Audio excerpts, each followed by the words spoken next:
Hello students, welcome to ITLS Academy. Students, in our last lecture, I gave you a brief introduction about the electronic exchange of pharmacovigilance information. And in this lecture, I will be discussing about the reference documents which are required for the electronic exchange of the pharmacovigilance information. So students, as you all must be aware that it is important to harmonize the way together and if necessary to take action on important clinical safety information that are arising during clinical development. Thus, sometimes it becomes very essential to follow the agreed definitions and terminology as well as the procedures which will ensure uniform good clinical practice standards in this pharmacovigilance area. So for this reason, it is becomes very practical and well advised to regard the pre-marketing and post-marketing clinical safety reporting concepts and practices as independent, while recognizing that responsibility for clinical safety within regulatory bodies and companies may reside with different departments depending upon the status of the product, that is investigational as well as the marketed product. And the electronic transmission and management of this ICSRs and PSURs, they will be carried out according to the set guidelines and specifications as per the ICH guidelines. So let's discuss in details about the reference documents which are required for medicinal products being used for humans. So for medicinal product, the Ichm2 guideline, that is clinical data management definitions and the standards for expedited reporting, which presents the standard definitions and terminologies for key aspects of clinical safety reporting and provide guidance on the appropriate mechanism for handling expedited reporting in the investigational phase. So student, this is the first reference document, which is the foremost reference document for electronic transmission of the ADRs.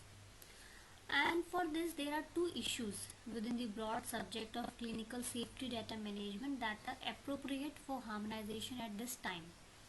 First is the development of standard definitions and terminology for key aspects of clinical safety reporting and the appropriate mechanism for handling expedited, that is rapid reporting in the investigational, that is pre-approval phase. Next comes the definitions and terminologies that are associated with the clinical safety experience. So in these guidelines which relates to the clinical safety data management, there are some definitions and terminology which are associated with the clinical safety experience. So the definitions for the terms that is like adverse events, adverse reaction, unexpected adverse reactions have previously been agreed to by consensus of more than 30 collaborating centers of the WHO International Drug Monitoring Centers. And although those definitions can pertain to situations involving clinical investigations, some minor modifications are necessary, especially to accommodate the pre-approval or development environment. And the following definitions with input from the WHO collaborative centers have been agreed upon. So how we will define the adverse event or adverse experience, we have already had discussed this several times in our previous lectures, but let's discuss it again in context of the clinical safety. So what actually is adverse event? Any untoward medical occurrence in a patient or clinical investigation subject administered a pharmaceutical product and which does not necessarily have to have a causal relationship with this treatment. So it is called an adverse event. And an adverse event can therefore be any unfavorable and unintended sign, including an abnormal laboratory finding, for example, any symptom or disease temporarily associated with the use of a medicinal product, whether or not considered related to the medicinal product. The next comes the adverse drug reaction. In the pre-approval clinical experience with the new medicinal product or its new usages, particularly as the therapeutic dose may not be established, all noxious and unintended responses to a medicinal product related to any dose should be considered adverse drug reactions. And phrases responses to a medicinal products means that a causal relationship between a medicinal product and an adverse event is at least a reasonable possibility. That is, the relationship cannot be ruled out. And regarding product, a well accepted definition of an adverse drug reaction in the post marketing setting is found in WHO Technical Report 498 in 1972, and it reads as follows: a response to a drug which is noxious and unintended and which occurs at doses normally used in man for prophylaxis, diagnosis or therapy of disease or for modification of physiological function. The old term side effect has been used in various ways in the past, usually to describe its negative effects, but also the positive, that is the favorable effects, and it is recommended that this term no longer be used and particularly should not be regarded as synonymous to adverse event or adverse reaction. Then next comes the unexpected adverse reaction. An adverse reaction, the nature or severity of which is not consistent with the applicable product information. Example, the investigator's brochure for an unapproved investigational medicinal product. So this comes under the unexpected adverse drug reaction. Students, now let's discuss about the serious adverse event or adverse drug reaction. During clinical investigations, the adverse events may occur which, if suspected to be medicinal product related, that is adverse drug reactions, they might be significant enough to lead to important changes in the way the medicinal product is developed. Example, changes in dose, population, needed monitoring, consent forms. And this is particularly true for reactions which in their most severe forms threaten life or function. So such reactions should be reported promptly to the regulators. Therefore, special medical or administrative criteria are needed to define reactions that, either due to their nature, that is serious, or due to the significant unexpected information they provide, justify the expedited reporting. And to ensure no confusion or misunderstanding of the difference between the terms serious and severe, which are not synonymous, the following note of clarification is provided. The term severe is often used to describe the intensity, that is the severity of a specific event, as in mild, moderate or severe myocardial infarction. The event itself, however, may be of relatively minor medical significance, such as severe headache. This is not the same as serious, which is based on patient or event outcome or action criteria, usually associated with events that pose a threat to a patient's life or functioning. And seriousness, not severity, serves as a guide for defining the regulatory reporting obligations. And a serious adverse event or a reaction is any untoward occurrence that at any dose results in death or is life threatening.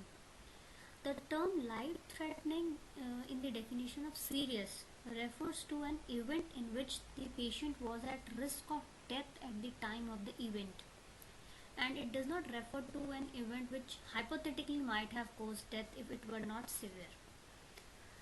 And it requires inpatient hospitalization or prolongation of existing hospitalization. It results in persistent or significant disability or incapacity, or is a congenital abnormality or a birth defect. Medical and scientific judgment should be exercised in deciding whether expedited reporting is appropriate in other situations, such as important medical events that may not be immediately life-threatening or result in death or hospitalization, but may jeopardize the patient or may require intervention to prevent one of the other outcomes listed in the definition I have just explained you. So these should also usually be considered serious. And examples of such events are intensive treatment in an emergency room or at home for allergic bronchospasm, blood dyscrasias or convulsions that do not result in hospitalization, or development of drug dependency or drug abuse. Then comes the expected of an adverse drug reaction. The purpose of expedited reporting is just to make regulators, investigators, and other appropriate people aware of a new, important information on serious reactions. Therefore, such reporting will generally involve events previously unobserved or undocumented, and a guideline is needed on how to define an event as unexpected or expected. Expected or unexpected from the perspective of previously observed, not on the basis of what might be anticipated from the pharmacological property of a medicinal product. And as stated in the definition laid down by the ICH guidelines, an unexpected adverse reaction is one the nature or severity of which is not consistent with the information in the relevant source documents. Until source documents are amended, expedited reporting is required for additional occurrences of the reaction.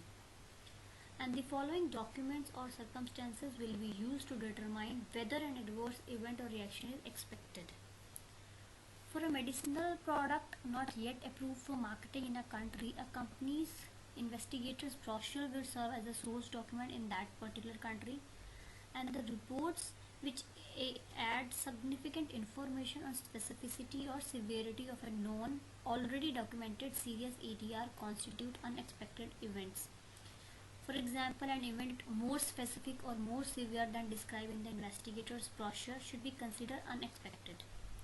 And specific examples of this would be acute renal failure as labeled ADR with a subsequent new report of interstitial nephritis, and hepatitis with a first report of fulminant hepatitis. For this expedited reporting also, there are some standards which should be followed for expedited reporting. And what should be, so first comes that what should be reported. In that comes the single cases of serious or unexpected ADRs.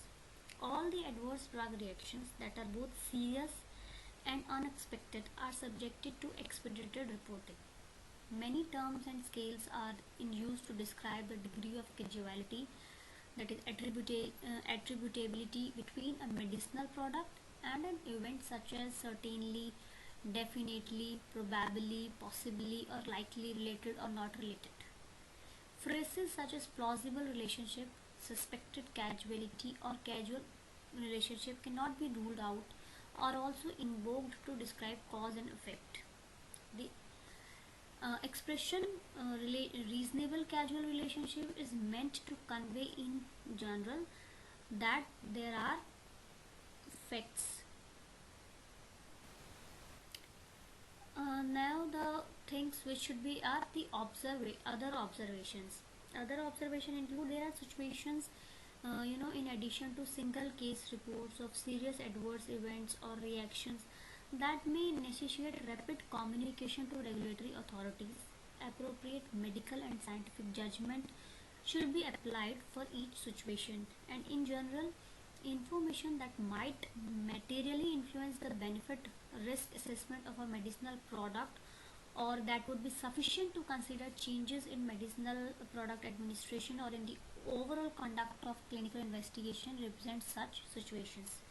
The examples include for an expected serious ADR, an increase in the rate of occurrence which is judged to be clinically important, a significant hazard to the patient population such as lack of efficacy with a medicinal product used in treating life-threatening disease, a major safety finding from a newly completed animal study such as carcinogenicity. Then the next reference documents which is very essential for electronic transmission of the pharmacovigilance information is Ichm2 Guideline, and these guidelines include data elements for the electronic transmission of individual case safety reports, which extends the above guideline to standardize the data elements for the transmission of all type of ICRs regardless of their source and destination. Then the next reference document after this is Ichm2 Guidelines, which cover the specifications of the message for the electronic transmission of individual case safety reports. Means this, according to this guideline, there are some specificities which needs to be followed, or the message should be in a particular specific manner for the electronic transmission of this ICSRs.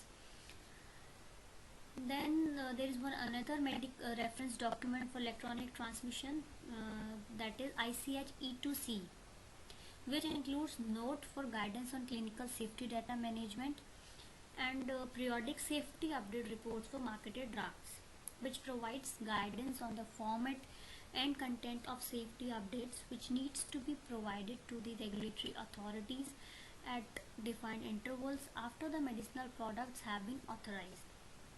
The guideline is intended to ensure that the world safety experience is provided to authorities at defined time intervals after authorization with maximum efficiency and avoiding duplicating efforts. Then the last one is the medical dictionary for regulatory activities. So for transmission of electronic information of pharmacovigilance, we need to follow this the medical dictionary, that is MEDRA, and the new terminology is designed to support the classification, retrieval, presentation and communication of medical information throughout the medical product regulatory cycle. Now let's discuss about the standard terms on pharmaceutical dosage form. So when we have to communicate the electronic information of pharmacovigilance, for that there are some standard terms related to the pharmaceutical dosages. So let's discuss about that standard terms. And for the description of the pharmaceutical dosage form, standard terms on pharmaceutical dosage forms, rules of administration and containers are applicable in the latest version of the ICH guidelines. So the first term that comes under this is administrable dose form. The pharmaceutical dose form for administration to the patient after any necessary information of the manufactured dose form has been carried out. For example, solutions for injection, tablet, hard capsule, powder or inhalation. Then the term is administration method, means general method by which a pharmaceutical product is intended to be administered to the patient. Example, application, inhalation and injection. Basic dose form, that is generalized version of the pharmaceutical dose form used to group together related pharmaceutical dose forms. Examples, capsules, tablet, powder, solution, etc. So what actually is closure? It is the item used to close a container for the purpose of the correct storage and where appropriate use of the product. For example, the caps, child resistant closure, screw cap. Then comes the combination pack. So these are the, this is a single term used to describe two or more medicinal products that are packaged together and marketed under a single license and which are intended to be administered independently as separate pharmaceutical products. For example, cream plus pessaries. Then comes the combined term. It is the single term used to describe a pharmaceutical dose form or a combined pharmaceutical dose form and an item of packaging, either for the purpose of distinguishing between marketed products that differ only in the container or administration device, or where the item of packaging has a special characteristics that are relevant to the use of medicinal product. Example, solution for injection in pre-filled syringe. Then comes the combined pharmaceutical dose form. So it is a single term to describe two or more manufactured items that are intended to be combined in a specific way to produce a single pharmaceutical product, and which includes information on the manufactured dose form of each manufactured item and the administrable dose form of the pharmaceutical product. example powder, and solvent for solution for injection. Then the term comes manufactured dose form. So pharmaceutical dose form of a manufactured item as manufactured and where applicable before transformation into the pharmaceutical product. For example, powder for solution for injection. Then manufactured item, it is the qualitative and quantitative composition of a product as contained in the packaging of the medicinal product. Then the medicinal product, any substance or combination of substances which may be administered to human beings or animals for treating or preventing disease with the view to making a medical diagnosis or to restore, correct or modify the physiological functions. Then the standard terms is pharmaceutical dose form. So it is the physical manifestation of a product that contains the active ingredients or inactive ingredients that are intended to be delivered to the patients. Then what actually is the function played by this pharmaceutical dose form? So the pharmaceutical dose form is used to describe the manufactured item, that is the item as presented in the packaging by the manufacturer, or the pharmaceutical product, that is the item as intended to be administered to the patient after any necessary transformation has been carried out. And when used to describe the manufactured item, it may be referred to as the manufactured dose form. When describing the pharmaceutical product, it may be referred to as the administrable dose form. Now let's discuss in details about the pharmaceutical dosage forms. So types of dosage forms, they are classified into two categories based on the route or method of administration or based on the physical form of dosage form. So on the basis of route and method, they are classified into oral dosage forms, topical dosage forms, rectal dosage forms, parenteral dosage forms, respiratory or inhaled dosage forms, vaginal dosage forms, ophthalmic dosage forms, nasal dosage forms, and otic dosage forms. So let's discuss one by one each of the types based on the route or method.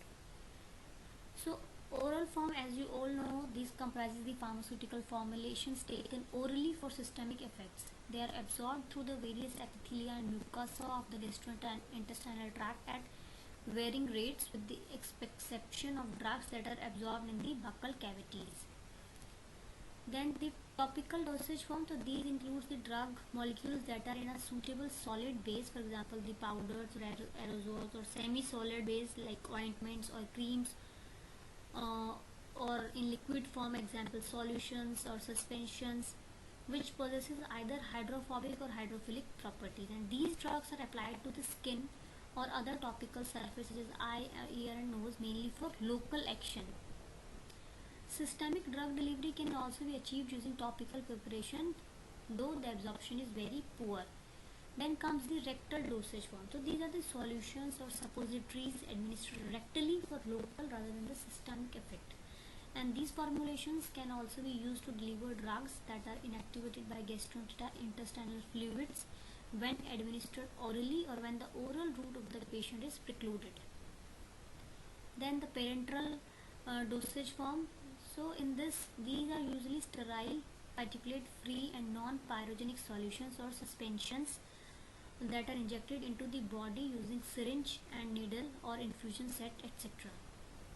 Then comes the respiratory or inhaled dosage form. So this is a type of dosage form where drugs are delivered in a gaseous, aerosol, mist or ultra-fine solid particle form into the lungs.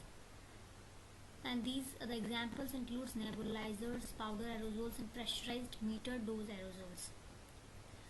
And the vaginal dosage forms, it includes the drugs that are intended to be used in the vaginal cavity for either contraception, induction of labor or treatment of any vaginal infections, and commonly used vaginal dosage forms includes the creams, tablets, pessaries, suppositories, foams, tampons and inserts. And the ophthalmic dosage form, they are principally the sterile solutions, ointments and suspensions, essentially free from particles or substances that might irritate the eye. And these ophthalmic dosage forms are commonly used to treat local ocular disorder, example infection and inflammation or ocular disorder, example glaucoma. Then under the nasal dosage form comes the formulations that are sterile aqueous based system that are instilled within or sprayed into the nasal cavity from a dropper or from a plastic squeeze bottle. They are predominantly employed for the treatment of local disorders. Then in otic, as the term suggests, they are meant to be used in the ear. They are non-sterile aqueous solutions or solutions prepared with glycerine or other solvents and dispersing agent that are instilled into the ear canal for the treatment of local disorders.